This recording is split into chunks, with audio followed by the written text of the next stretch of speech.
Le mot syndicalisme résonne depuis des décennies comme un symbole de lutte, de solidarité, de défense des droits des travailleurs. Pourtant, aujourd'hui, il suscite autant d'espoir que de scepticisme. Pour certains, le syndicat demeure un rempart indispensable contre l'injustice sociale. Pour d'autres, il est devenu un instrument affaibli, parfois éloigné des réalités quotidiennes des travailleurs qu'il prétend représenter dans un contexte marqué par la précarité de l'emploi, des tensions sociales et l'émergence de nouveaux mouvements citoyens. En dehors des cadres syndicaux traditionnels, une question essentielle se pose. Avons-nous perdu de vue les véritables principes du syndicalisme ? Mesdames et messieurs, bonsoir et bienvenue dans Parlons-en, votre émission de société qui informe, écoute et propose des solutions.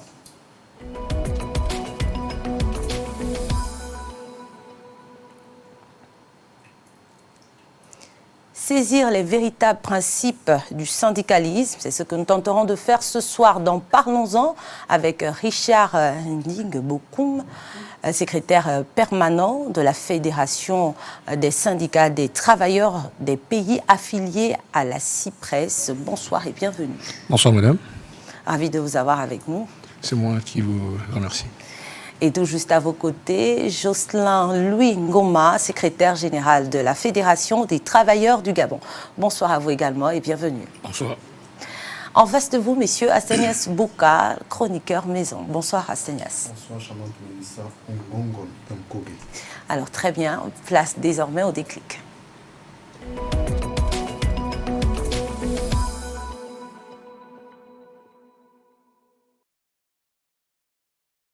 La 5e République gabonaise s'inscrit dans une volonté de refondation de l'action publique et de restauration de l'autorité de l'État. Mais cette nouvelle phase institutionnelle se heurte déjà à des réalités sociales fortes, comme en témoigne la crise actuelle dans le secteur de l'éducation. Au cœur de cette crise, le syndicalisme occupe une place centrale. Historiquement, il a été au Gabon un outil de conquête des droits sociaux et un contre-pouvoir face à l'État. Aujourd'hui, le fonctionnement des syndicats est encadré par la loi numéro 21/94 du 30 août 1994 relative au droit syndical, qui garantit la liberté syndicale tout en définissant les conditions de constitution, d'action et de responsabilité des organisations syndicales. Cette loi précise notamment que les syndicats doivent respecter l'ordre public, la continuité du service public et la légalité des exercices de leurs activités. Mais aujourd'hui, son fonctionnement et ses méthodes interrogent. La multiplication des mouvements, la radicalisation des discours et la personnalisation de certaines luttes nourrissent un malaise plus profond. La crise éducative actuelle agit comme un révélateur. Elle met en lumière les tensions entre le droit de grève, la continuité du service public et l'intérêt général. Elle pose surtout la question de la finalité du syndicalisme. Défendre les travailleurs ou entretenir un rapport de force permanent avec l'État, parfois au détriment des usagers. Dans la 5e République, les autorités affirment vouloir un dialogue social responsable, encadré par la loi et fondé sur des interlocuteurs légitimes. Mais sur le terrain, la partie de l'opinion dénonce un syndicalisme jugé fragmenté, parfois politisé, voire accusé de calculs personnels ou d'arrangements opaques. Une critique récurrente, notamment lors des grandes crises sociales. À l'inverse, les défenseurs de l'action syndicale rappellent que sans pression, les revendications restent lettres mortes. Pour eux, la fermeté est souvent la conséquence d'un dialogue social inefficace ou tardif. Deux visions qui s'affrontent dans un contexte où la confiance entre l'État et les corps intermédiaires reste fragile. L'enjeu, désormais, dépasse la seule crise éducative. Il s'agit de définir le modèle syndical compatible avec la 5e République. Un syndicalisme libre, mais responsable, combatif, mais transparent, capable de négocier sans bloquer durablement le pays. Car la question de fond est là. Si le syndicalisme demeure indispensable à la démocratie gabonaise, sa crédibilité conditionnera sa capacité à peser durablement. Dans la 5e République, ce n'est plus seulement l'État qui est attendu au tournant, mais aussi les syndicats eux-mêmes.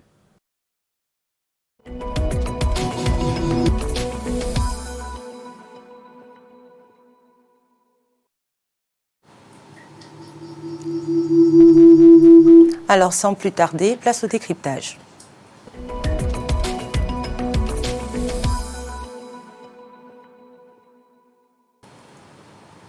Astenias Bouka, Oui. Comme chaque sang, on va commencer avec toi. Bien entendu. Pour la petite définition du jour, qu'entend-on par syndicalisme et surtout quelle différence fais-tu entre le syndicalisme et le syndicat?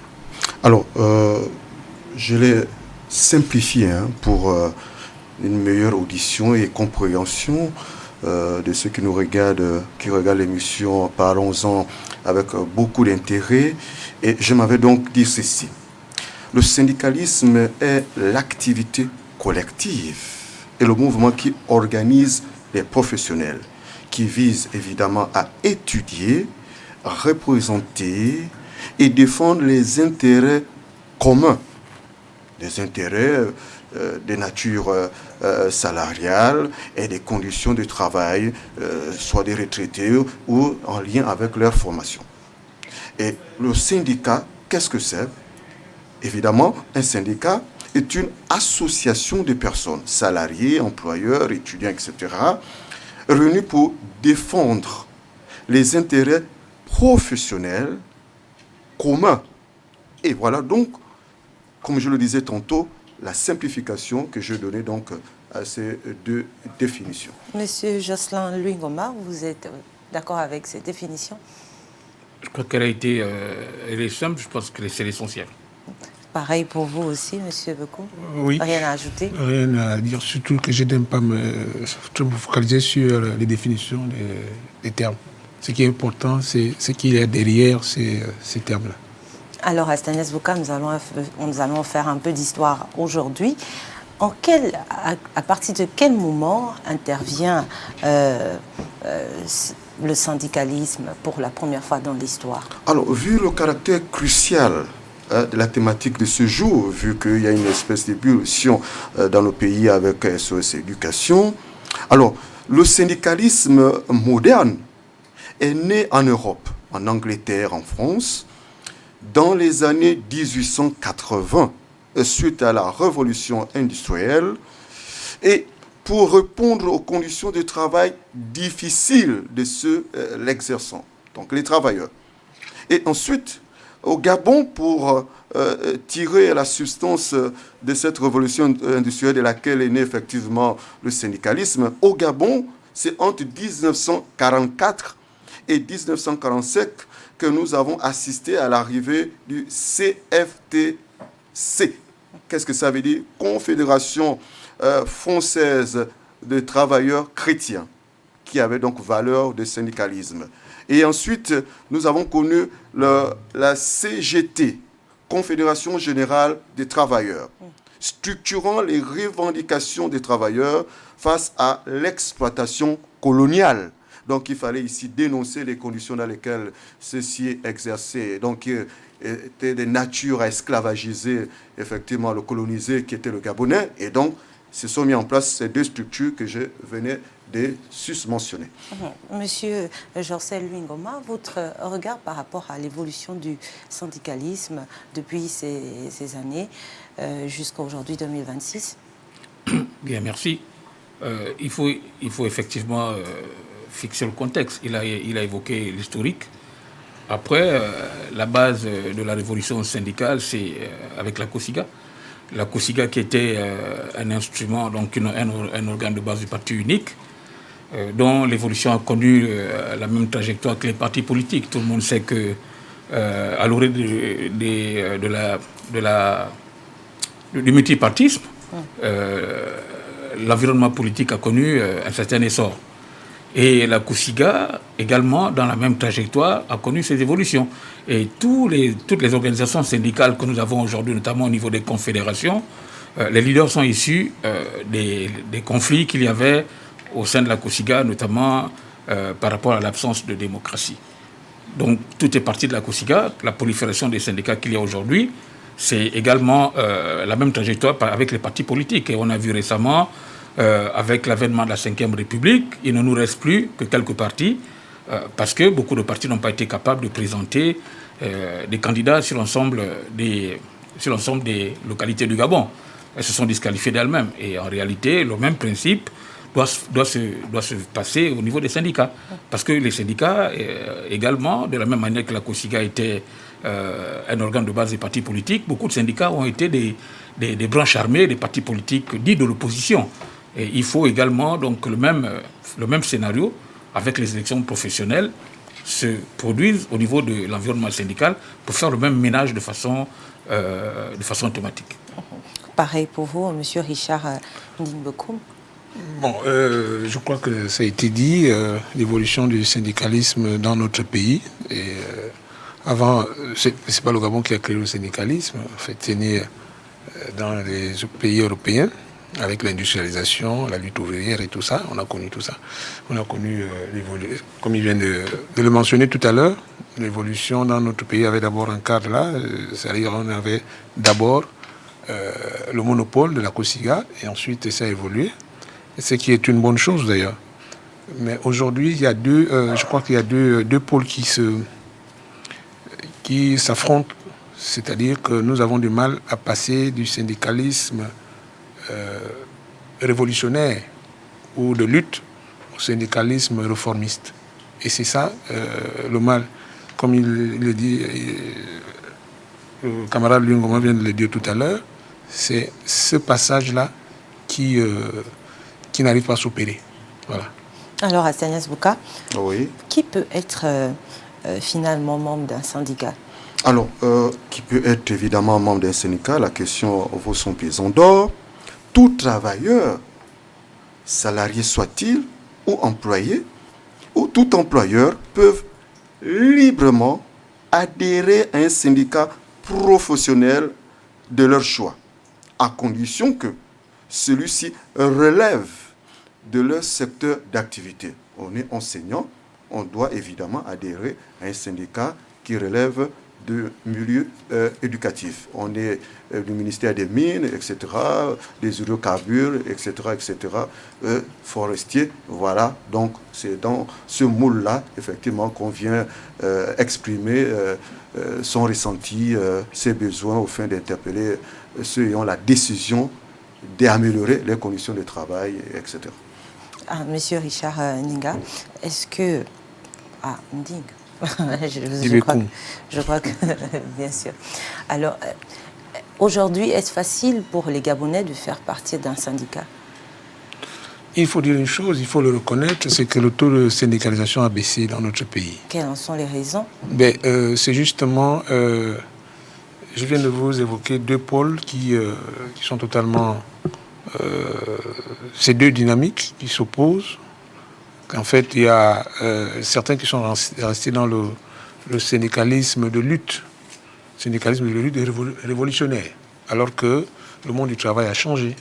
Et donc, il y a d'un côté, donc, comme je le disais, le syndicalisme de lutte, et puis de l'autre côté, le syndicalisme réformiste, et qui a du mal à entrer dans les esprits parce que celui-ci est toujours accusé de compromission. Voilà. Et malheureusement, avec le syndicalisme de lutte, on ne peut pas construire quoi que ce soit. Il y a également le fait que... Le syndicalisme révolutionnaire consiste à renverser complètement tout par le rapport de force. Alors, dans une entreprise, un syndicat existe dans une entreprise, oui. Certainement, comme vous nous l'avez expliqué ici, pour le bien des travailleurs. Tout à fait. Mais le constat fait est que beaucoup sont très hésitants. Oui, je disais que c'est d'abord et avant tout le comportement des leaders syndicaux. Et ensuite, vous avez également le comportement également des syndiqués. Donc les responsabilités sont partagées, j'ai envie de dire, mais beaucoup plus l'attitude des leaders syndicaux qui parfois sont accusés à tort ou à raison d'être dans des compromissions. Voilà. Et ce qui fait en sorte que les gens n'adhèrent plus dans des syndicats. Mais c'est un constat malheureux. C'est un constat malheureux. Mais sinon, il y a des vrais leaders syndicaux qui se battent, mais parfois qui n'ont pas toute la reconnaissance qu'il faut. Voilà.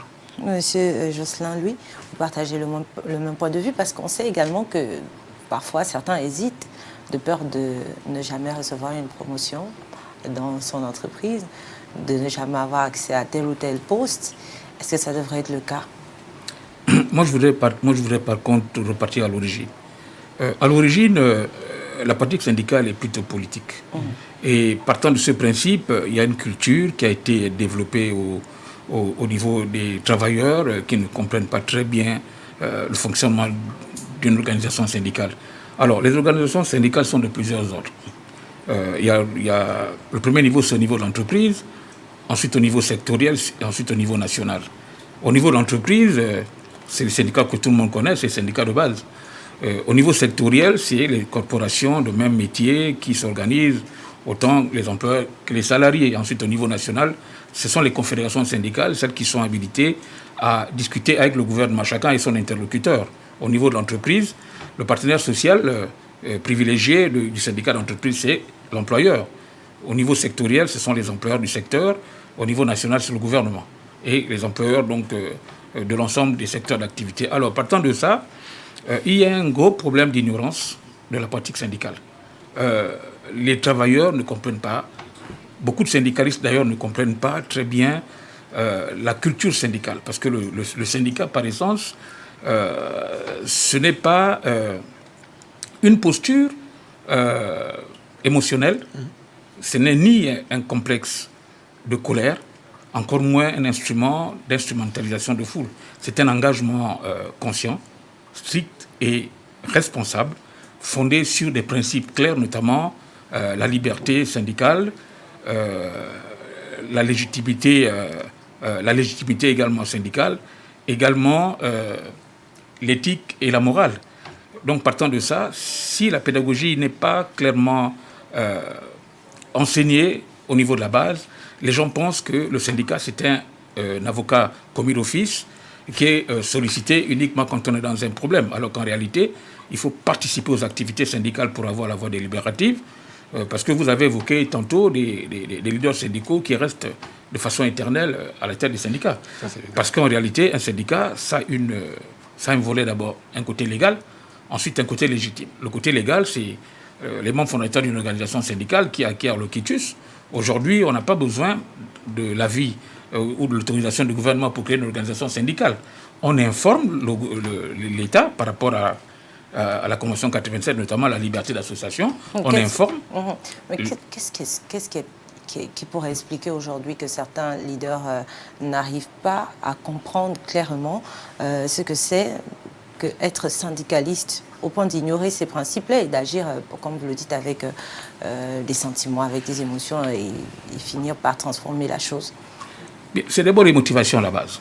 Quand on n'a pas compris l'essence même du syndicat. L'essence même du syndicat, c'est la représentation des travailleurs. On est un porte-parole.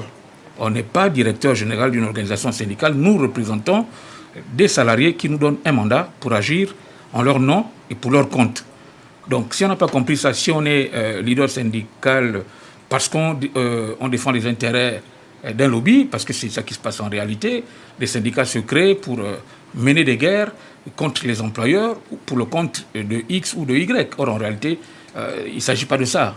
Il s'agit, sur la base des dispositions de la loi, de discuter avec l'employeur d'égal à égal, notamment en tant que partenaires sociaux. Or, beaucoup de syndicats en général sont des alliés. Et quand on est un allié de l'employeur, en fait, on fait ce que l'employeur veut, on ne défend plus les droits des salariés. Donc, si on n'a pas compris ce principe, je crois qu'on n'est pas syndicaliste. Alors, là, vous parlez un peu en général. On va être un peu plus précis par rapport au Gabon, ici, notre pays, parce que vous êtes Gabonais. Vous êtes syndicaliste ici au Gabon. Votre constat, clairement dit, est-ce que vous avez l'impression que c'est le cas aussi pour le Gabon? Est-ce que le syndicalisme au Gabon aujourd'hui, avec votre regard de syndicaliste, est en déclin? Il est en déclin, effectivement. À l'origine, on n'a pas très bien compris. Je vous ai dit tantôt, quand j'ai fait la genèse, je suis parti de la COSIGA, qui était un organe politique. C'est un organe... Donc aujourd'hui, c'est devenu difficile pour vous de trouver des personnes qui incarnent vraiment ce que c'est le syndicalisme. Nous sommes en train d'évoluer vers le réformisme, comme il a dit. Et nous avons un courant classique, notamment du syndicat traditionnel, assis sur des principes que je vous ai expliqués tantôt, inféodés par les politiques. Et aujourd'hui, il y a une nouvelle race de syndicats qui émerge, qui essaye d'aller véritablement s'arrimer vers le norme international, c'est-à-dire faire du syndicalisme réellement pour représenter les travailleurs, pas pour être propriétaire d'un organe syndical comme si c'était un bien personnel, parce que c'est de ça qu'il est question. Je pense qu'il y a un courant de pensée aujourd'hui qui essaie de se démarquer, malgré les pesanteurs de ceux qui ont occupé le terrain, c'est-à-dire le syndicat traditionnel, qui essaie de polluer l'environnement aujourd'hui avec tous les travailleurs que nous connaissons. Parce qu'en réalité, dès l'instant où il n'y a jamais eu d'élection professionnelle au Gabon, on ne peut pas aujourd'hui désigner qui est véritablement représentatif des travailleurs au niveau national. Et tant qu'on n'a pas posé les bases, chacun fait comme il veut, le gouvernement également, parce que le gouvernement et les employeurs ont également l'obligation de comprendre comment ça fonctionne un syndicat. Vous avez dit tantôt que les patrons également ont des organisations syndicales qui sont régies par les mêmes règles que nous, les travailleurs. Donc en fait, nous avons les mêmes bréviaires, nous avons les mêmes règles qui régissent le fonctionnement des organisations patronales ou salariales. Donc un bon syndicaliste doit pouvoir enseigner à ses travailleurs comment être un bon patron également et réciproquement. Parce qu'il n'y a pas d'employeur sans employé et réciproquement. On a un partage d'outils de travail et on doit comprendre en réalité que nous avons en commun l'outil de travail. Nous avons intérêt à nous comprendre. Quels que soient nos différends, il faut que l'entreprise marche d'abord. Et ça, si on l'a compris, je pense qu'on est en phase avec le syndicalisme réformiste. Merci. Hassanes Boukar, rapidement ta réaction par rapport à cela, parce qu'après ton intervention, nous allons marquer une pause. Oui, j'ai retenu un thème qui a été récurrent, parmi d'ailleurs que les deux invités ont employé, c'est le réformisme. Et effectivement, au regard de ce que nous constatons en tant que personnes extérieures et analystes de la situation, nous constatons un mélange de genres qui ne devrait pas prévaloir dans la pratique syndicale, qui se confond entre pratique politique, au sens propre du terme, et la pratique syndicale. Et du coup, même si me dirait-on, M. Bouka, mais la frontière est mince entre le syndicalisme et la politique, bon, c'est selon les considérations et la sensibilité des acteurs sur le terrain. Mais fondamentalement, il doit donc s'opérer ce réformisme afin effectivement que le syndicalisme soit doté ou redoté effectivement de ses ailes de noblesse pour que les questions qui vaillent, c'est-à-dire qui concernent les salariés et les employeurs, effectivement, soient discutées valablement. Alors, messieurs, comme je l'ai dit à l'instant, nous allons marquer une toute petite pause. On se retrouve tout de suite après la pub. Continuez d'en parler.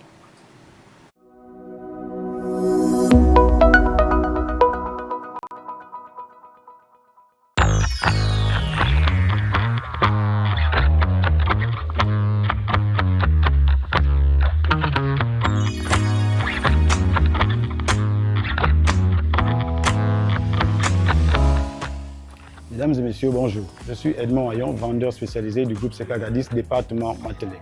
Pour des travaux de branchement sur le réseau électrique, à Matelec, nous avons la solution. En partant des pinces 1500, des pinces d'ancrage simple et double, des PA25, mais également des connecteurs de réseau, des connecteurs de branchement et des connecteurs d'éclairage public.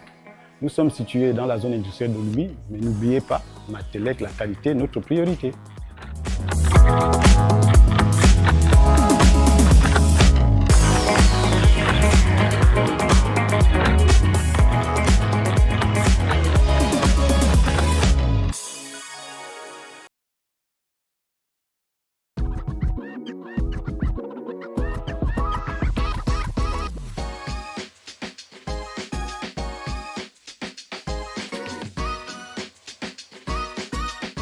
Bonjour, je suis M. Pongui Arnaud, je suis vendeur spécialisé à Sogam Equipe.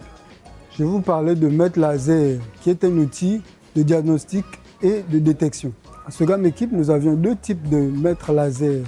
Le FLM 165 qui a 50 mètres de portée et le SLM 100 qui a 30 mètres de portée. Le mètre laser sert à mesurer les distances, calculer les volumes et les surfaces. Très simple à utiliser avec un bouton. Écran LED noir pour une bonne lisibilité, même en extérieur lumineux. Disponible dans nos magasins Sogam Equipe, Libreville et Port-Gentil. Nous sommes situés dans la zone industrielle de Lumi, en face de Mial.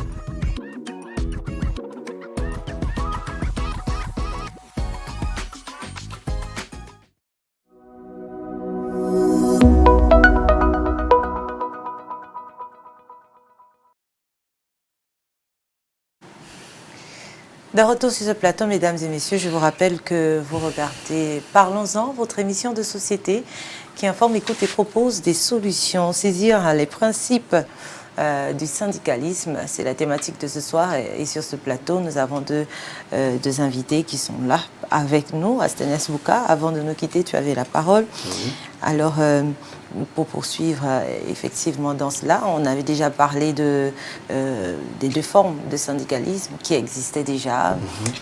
On parlait de la forme ancienne. C'est des courants en fait. Hein. Des courants. Les courants. Ouais. Effectivement. Les deux pôles d'une même dynamique. Ok. Alors, on va revenir avec vous, Monsieur Jocelyn Louis Ngoma.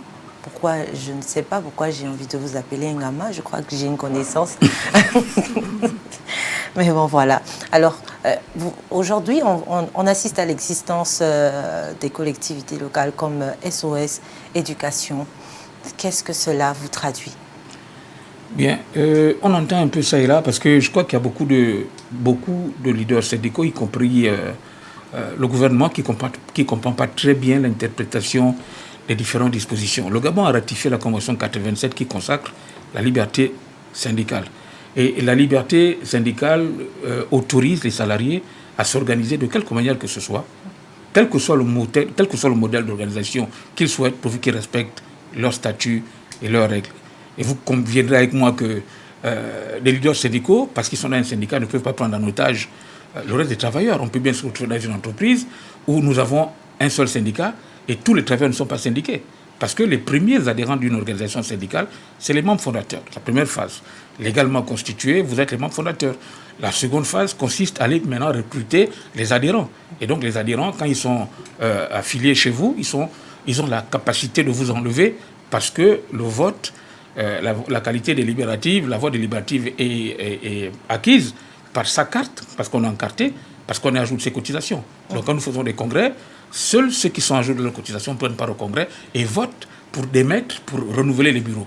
Donc vous conviendrez avec moi que si les travailleurs ne comprennent pas ça, eh bien, on aura des leaders syndicaux qui vont rester à vie parce qu'ils ont franchi la première phase. Et beaucoup se contentent de créer des syndicats libres. Pour revenir sur la Convention 87, vous parlez des collectifs. Mais l'arrêté 0147, qui consacre l'institution des délégués du personnel, prévoit dans son article 6 que quand il n'y a pas de syndicat dans une entreprise, les travailleurs se présentent eux-mêmes.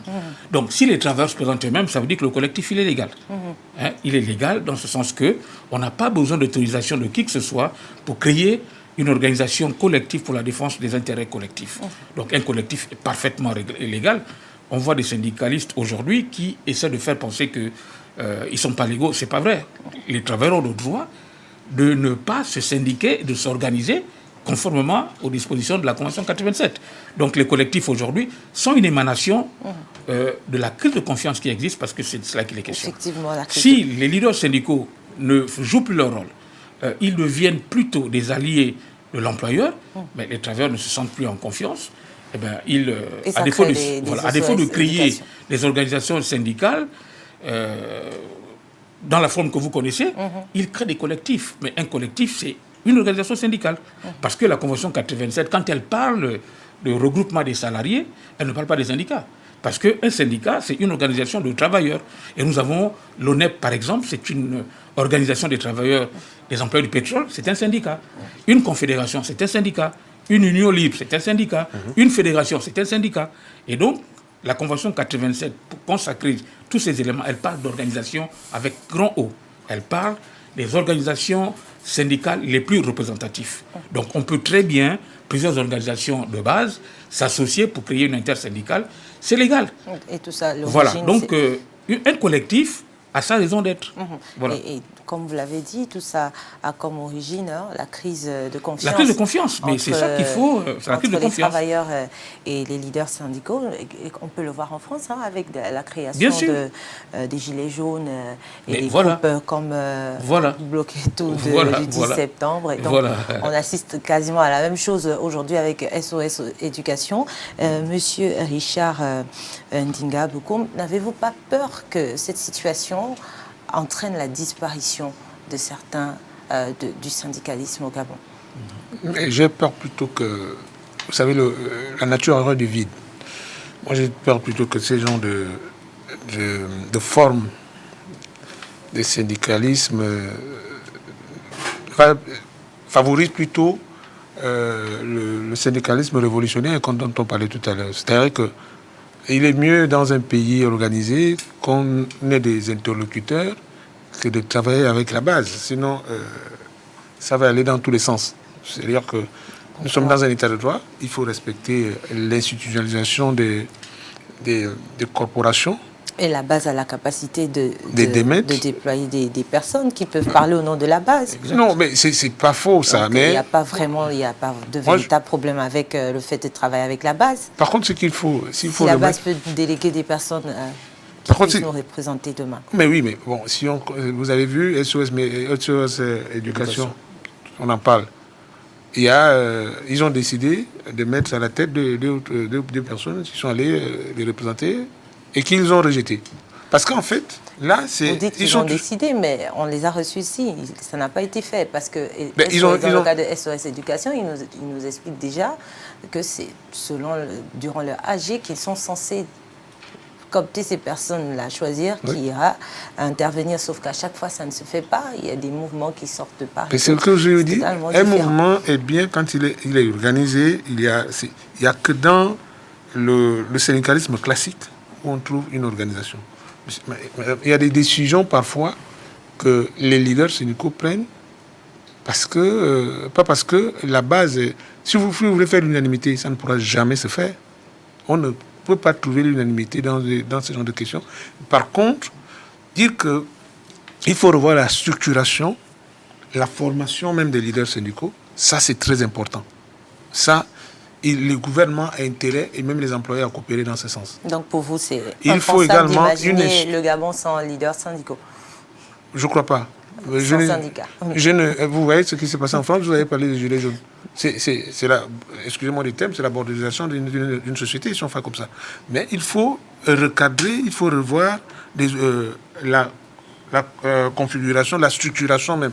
Le ministère du Travail est là pour encadrer les organisations syndicales.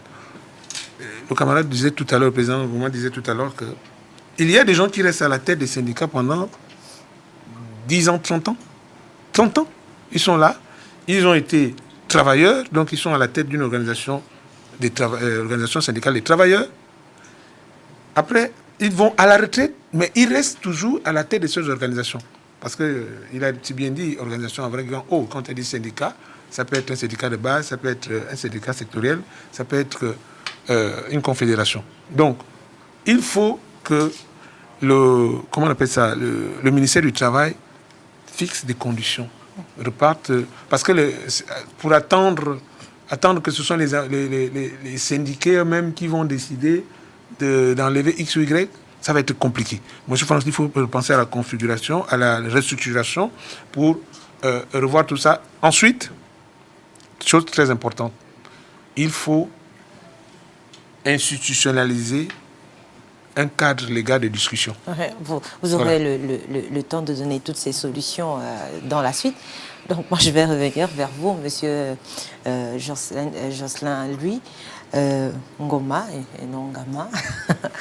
Vous êtes d'accord avec lui quand il dit que ça ne peut pas marcher, ce système qu'instaure SOS Éducation aujourd'hui? C'est impensable, ça ne peut mener à rien du tout.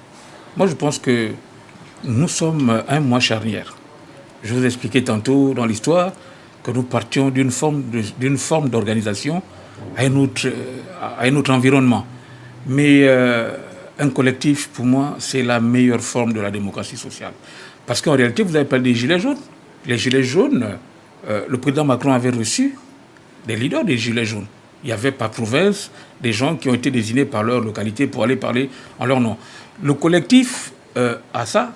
Le collectif ne parle pas tous au même moment.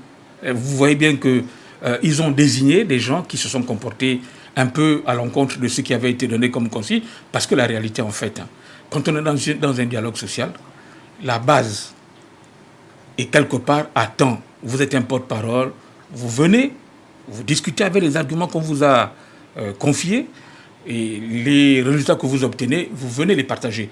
Et le leader, en réalité, il est un peu plus éclairé, c'est pour ça qu'il est choisi pour aller négocier. Donc, quand vous négociez, vous avez vos arguments, vous les faites valoir. Et vous avez l'obligation d'essayer de convaincre la base qui vous a désigné pour aller négocier pour elle. Maintenant, si vous n'arrivez pas à convaincre la base, vous vous alignez sur ce que la majorité pense. Quitte à ce qu'on aille tous au mur, on va assumer. C'est ça le rôle. Pour moi, un collectif, c'est la manifestation de la démocratie sociale. Et ça peut nous amener effectivement à révolutionner tout cet environnement-là, parce qu'après, ça s'organise. Hein. On est un collectif, il y a forcément quelqu'un qui va parler au nom des gens.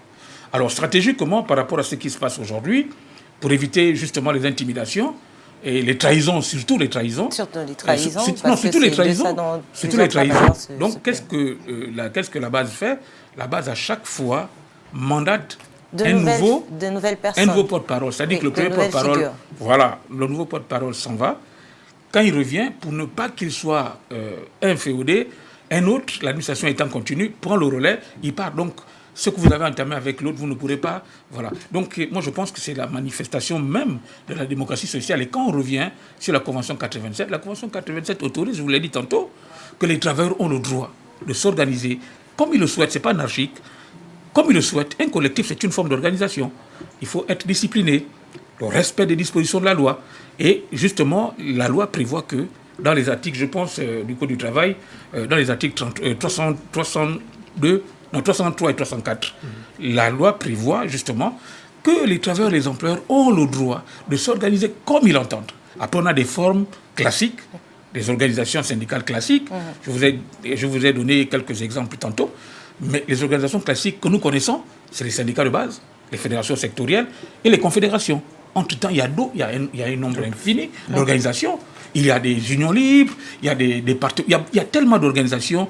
Et puis, c'est les statuts d'une organisation syndicale qui lui confère son statut juridique. Ce n'est pas le nom non, c'est son statut qui dit la forme juridique de cette organisation syndicale. Maintenant, venir sur le collectif. SOS Éducation. Moi, je pense qu'un collectif, ce collectif, à mon avis, il est organisé. Et si on veut discuter avec ce collectif, ils vont désigner démocratiquement ceux qui sont censés, en assemblée générale, effectivement, ceux qui sont censés parler pour eux. Et nous, en tant que syndicalistes, c'est comme ça qu'on devrait fonctionner. Mais parfois, on estime qu'on est plus intelligent et on peut prendre des décisions parce qu'on estime que la base n'est pas assez mûre pour décider d'un certain nombre de choses. C'est une erreur que nous commettons. J'ai dit tantôt, à nous de convaincre la base des résolutions que nous prenons. Maintenant, si la base n'est pas d'accord, on va assumer un peu... Justement, ce sont ces situations qui font jusqu'aujourd'hui que la base de cette organisation-là refuse toute négociation qui a été faite sans consentement. Asséné Souka, rapidement, parce que son doigt est en attente depuis déjà un moment. J'ai une question à deux volets qui sera départagée entre le président Ngoma et son alter ego, si tant est qu'il soit considéré ainsi. Monsieur Ngoma, Excellence, Monsieur le Président, est-on trop vieux pour l'exercice de la pratique syndicale? Ça, c'est le premier volet. Deuxième volet, si il est supposé que le fonctionnement de l'exercice syndical est encadré par des statuts et règlements intérieurs, comment peut-on expliquer qu'il y ait encore des acteurs de première, je dirais, d'importance qui puissent pratiquer ce syndicalisme 10 ans, 15 ans, 20 ans, alors que dans vos statuts, il est supposé être mentionné l'Assemblée générale élective. Je ne sois pas là. Vous départagez, c'est une question en deux volets. Bien. Les statuts d'une organisation syndicale, c'est comme la Constitution. Et vous conviendrez avec moi que le 30 août a marqué un désaccord avec ce qui se passait avec l'ordre ancien. Donc, pendant un certain temps, des choses se sont passées d'une certaine manière. Dans une organisation syndicale, c'est la même chose. Si ceux qui sont censés animer l'activité syndicale ne le font pas, mais le leader, il va rester. Il faut bien quelqu'un pour convoquer le congrès. Parce que si personne n'a la capacité de convoquer un congrès, parce que pour convoquer un congrès, c'est soit les deux tiers des membres du bureau, soit c'est le secrétaire général. Si le secrétaire général ne veut pas convoquer le congrès, les deux tiers des membres du bureau lui demandent de convoquer un congrès. Auquel cas, si tout le bureau est corrompu, la base, qui est à jour de ses cotisations, demande, parce que c'est eux qui donnent le mandat. Donc c'est le congrès c'est la base, autant pour moi, qui demande l'organisation d'un congrès pour modifier les structures de direction de l'organisation syndicale. Si ces éléments-là n'existent pas, malheureusement, c'est ce à quoi on assiste aujourd'hui. C'est des coquilles vides. Il n'y a personne pour le leur rappeler. Donc, légalement, ils sont syndicats parce qu'ils ont des statuts, ils ont des règlements. Et la liberté syndicale interdit justement, que ce soit l'employeur ou le gouvernement, de se mêler des activités syndicales. Et c'est cette fuyante qu'on a souvent utilisée pour faire un peu le désordre. Parce que l'employeur, tant que ça l'arrange, il dit qu'il ne s'occupe pas des problèmes des syndicats parce qu'il n'a pas le droit, effectivement. La loi le lui interdit. Mais l'État est garant de l'ordre public. L'État peut quand même demander en face de moi, qui est en face de moi, notamment son identité. C'est le minimum. Ça ne veut pas dire s'ingérer dans son fonctionnement, mais savoir qui est à notre table pour négocier, c'est le minimum. Donc voilà un peu les raisons qui amènent les gens à rester des années durant, à rester des syndicats, sans organiser des congrès. Il faut bien que des gens soient là pour leur demander. D'accord. Nous allons ça. laisser le temps également à M. Richard Ning de répondre rapidement à cette question. Oui, très rapidement. D'abord, je vais revenir sur la forme de syndicalisme qui a été... En une minute. En une minute, avant de répondre très rapidement à la question. C'est pas très difficile, hein, c'est sa question. Donc, il faut dire, c'est un modèle comme par exemple un modèle de démocratie. Où vous choisissez un modèle de démocratie, une démocratie participative. C'est-à-dire, à chaque fois, il faut consulter le peuple.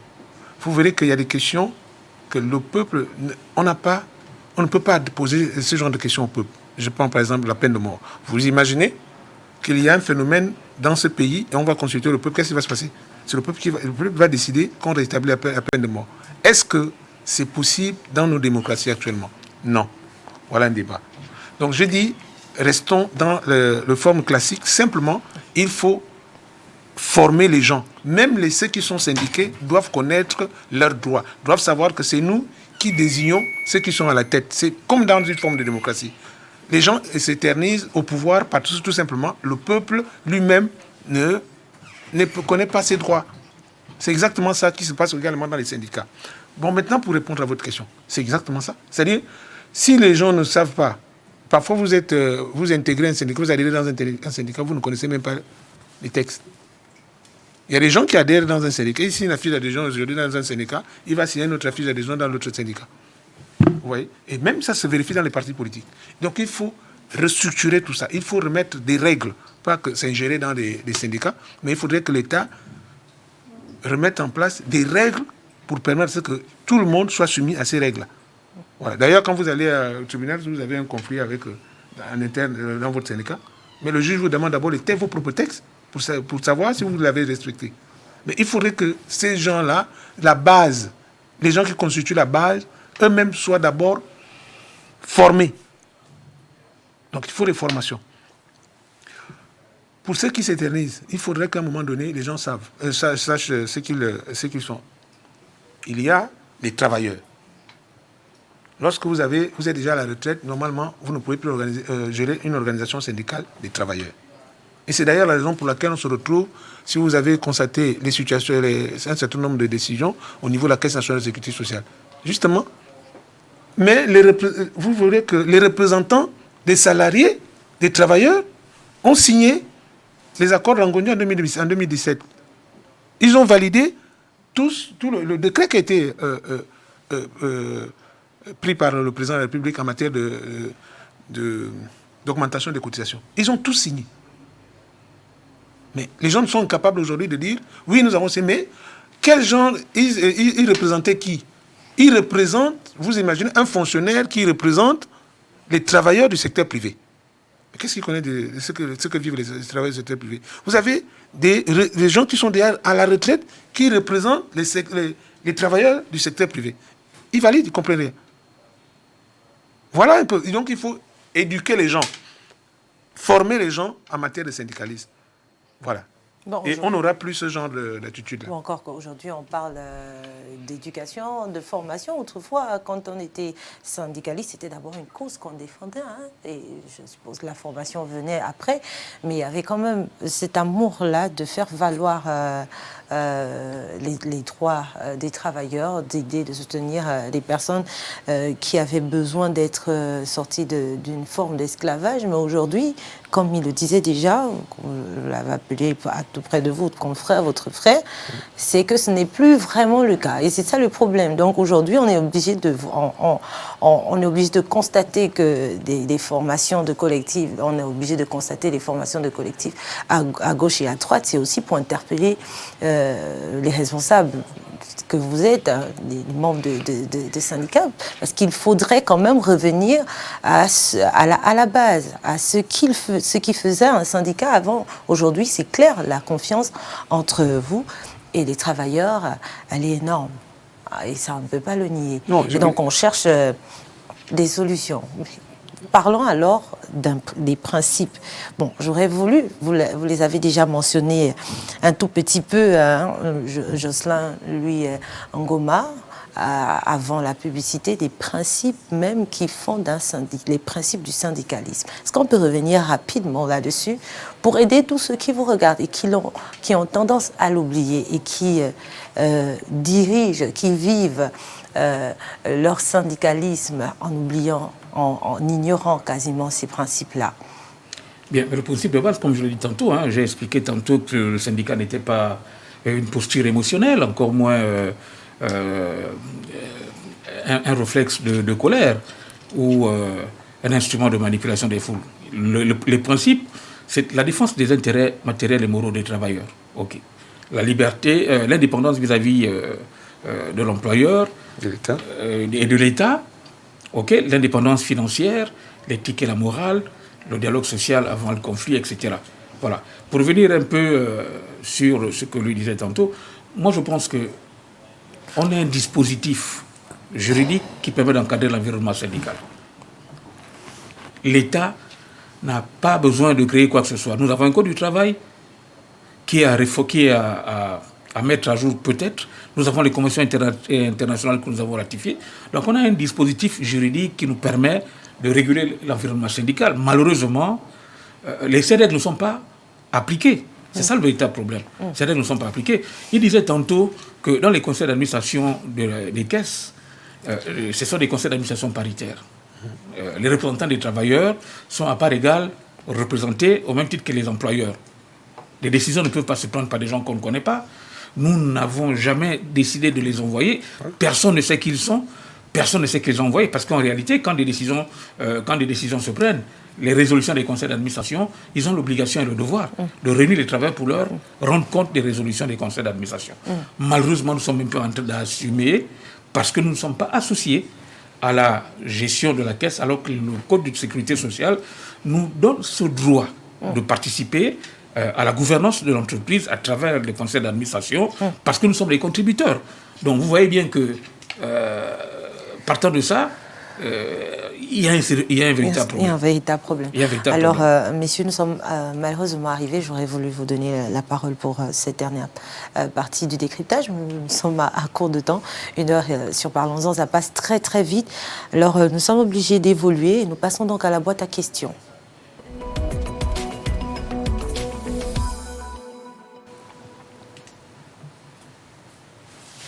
Et donc pour ce soir, mesdames et messieurs, nous avons 2 questions, comme nos 2 invités. Ici sur ce plateau, une question de Yannick Bouka et de Arlette Nzeng. Nous allons donc débuter avec celle de Yannick Bouka. Elle est inscrite là, comme ça, à l'écran. Elle s'affiche à l'écran. Historiquement, le syndicalisme était lié aux luttes. Je vais lire ici dans mon téléphone. Historiquement, le syndicalisme était lié aux luttes pour la démocratie. Aujourd'hui, est-ce que les syndicats gabonais ont encore un rôle politique ou doivent-ils se limiter aux revendications professionnelles? Bon, on va poser la question à Richard.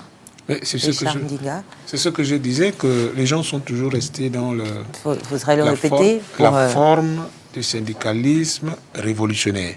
Nous avons changé. Nous devons changer. Il y a beaucoup qui n'ont pas encore compris que nous devons changer. C'est pas une mauvaise chose.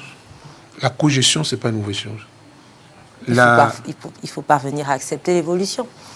Les changements. Il faut accepter l'évolution parce que penser qu'on va toujours être dans la confrontation, c'est une utopie. Il y a des formes, il faut s'adapter aux formes de travail que nous avons aujourd'hui. Le travail a également évolué. Donc on ne peut plus rester dans ce que la dame disait, enfin, votre téléspectateur, voilà, dit, parce que nous, on ne peut pas, on doit changer, on doit rentrer dans le syndicalisme de réforme, le syndicalisme réformiste, qui consiste à négocier des éléments. Parce que la méthode, c'est la négociation, voilà, les accords et la cogestion. Voilà comment ça fonctionne. En face, également, nous devons avoir des responsables, c'est-à-dire que les interlocuteurs, je veux dire, les partenaires, donc l'État doit avoir également des gens responsables qui ont leur parole, qui discutent. Et c'est pourquoi je disais tantôt qu'il faut un cadre juridique. Vous voyez, en Côte d'Ivoire, comment ils ont réussi leur réforme? Parce qu'ils ont un cadre institutionnel, on appelle le Conseil national du dialogue social. Ça permet de poser tous les problèmes et de les régler au fur et à mesure. Les gens doivent être formés. Quand je dis les gens doivent être formés, si vous avez dans la démocratie, pourquoi on parle de démocratie? Parce que le taux d'alphabétisation est élevé. Donc les gens connaissent leurs droits. Or ici, on a un problème. Les gens ne connaissent pas leurs droits. Voilà, c'est ça le véritable souci. Merci. Donc on ne doit pas rester dans le syndicalisme de lutte, de confrontation. On a dépassé ça. Merci. Alors, merci Richard Ndiga. Nous allons également prendre la question de Arlette Nzeng qui dit « La liberté syndicale est dans la Constitution, mais beaucoup de salariés du privé ont peur de se syndiquer par crainte de représailles. Comment faire respecter concrètement ce droit et comment conduire et comment construire un syndicalisme qui protège vraiment sans risque pour l'emploi? La question, moi, je la lui renverrai parce que depuis que nous discutons ce soir, on n'a pas évoqué le point central de l'activité syndicale. Avant d'être leader syndical, on est d'abord les salariés. Le vrai problème, c'est les travailleurs. Parce que le travailleur, c'est le souverain. C'est comme dans un État, c'est nous qui avons élu le chef de l'État. Le salarié, c'est le patron. Nous sommes à la solde des salariés. Si les salariés ne s'en occupent pas, on va avoir un patron qui fait comme il veut. Et la question qu'elle pose, vous n'allez pas empêcher un LH d'être lâche. Parce qu'en réalité, nous sommes couverts par un ensemble de dispositions qui protègent le travailleur. Si vous ne maîtrisez pas vos droits, on va vous les spolier. Si vous êtes mendiant de vos droits, on va vous les spolier. Commencez par faire l'exercice de vous cultiver déjà d'abord, de comprendre qu'est-ce que votre contrat vous donne comme obligation et comme devoir. Dès que vous avez compris ces éléments-là, qu'est-ce que je défends, qu'est-ce que je ne défends pas, quand vous avez compris ça, vous savez, dans la vie, là, il y a deux personnes qui sont à craindre. C'est ceux qui sont convaincus qu'ils ont raison et ceux qui n'ont rien à perdre. Donc, si vous êtes convaincu que vous avez raison, vous défendez vos droits. Mais si vous repliez, c'est pour ça qu'on se retrouve avec des Robins des Bois qui pensent qu'ils peuvent régler tous les problèmes du monde et eux, ils sont tapis dans l'ombre derrière des claviers. Ils attendent que les autres se mouillent pour eux. Non, il faut que les travailleurs comprennent qu'une organisation syndicale, c'est un ensemble de personnes qui font vivre cette activité. Parce qu'après, on va se retrouver dans des activités qui vont nécessiter des ressources financières. Un syndicat vide ses cotisations, sinon il est obligé de demander des subventions à l'entreprise. Voilà. Donc que les travailleurs transcendent leur peur et qu'ils comprennent que c'est un droit d'être syndiqué. Elle a bien parlé de la Constitution. C'est un droit qui nous est dévolu. Il faut faire valoir ce droit-là en pratiquant l'activité syndicale, en se cultivant. Il faut transcender sa peur. Voilà. Alors, merci messieurs, merci à Yannick Koumba et Arlette Nzeng. Merci pour vos questions qui contribuent largement au bon déroulement de cette émission. Alors, nous passons à la dernière partie avec la boîte à questions.